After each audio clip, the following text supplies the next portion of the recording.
Good morning everyone. ঘড়িতে এখন ৭টার মতো বাজে।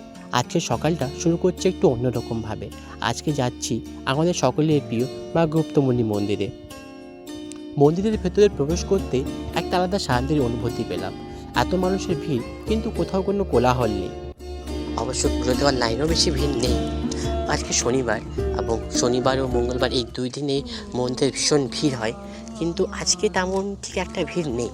তাই আমরা বেশি দেরি না করে মন্দিরের পেছনের দোকান থেকে পুজোর সামগ্রী নিয়ে লাইনে দাঁড়ালাম, এবং বেশ কিছুক্ষণ লাইনে দাঁড়ানোর পর, প্রায় ১ ঘন্টা লাইনে দাঁড়ানোর পর আমাদের পুজো দেওয়া হলো।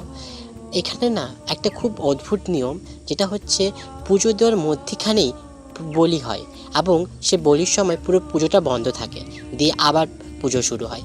তো আমাদেরও সেম, আমরা বলির সময় দাঁড়িয়েছিলাম, দিয়ে বলি হলো, তারপরে আমাদের পুজো দেওয়া হলো। এই মন্দিরের একটা অসাধারণ ঐতিহ্য আছে। বংশ পরম্পরায় লোধা সম্প্রদায়ের মানুষজনই এখানে মায়ের নিত্য পুজো করে আসছেন।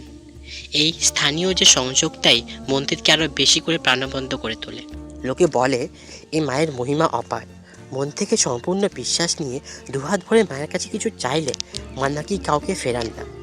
সেই বিশ্বাস নিয়ে আজই মায়ের কাছে নিজের মনের কথা জানালাম। মনস্কামনা পূরণ হবে কি হবে না সেটা জানি না, কিন্তু মায়ের যে আশীর্বাদ পেলাম, এটাই হচ্ছে আসল প্রাপ্তি। কমেন্টে জয় মা গুপ্তমণি লিখতে একদম ভুলবে না। দেখা হচ্ছে পরের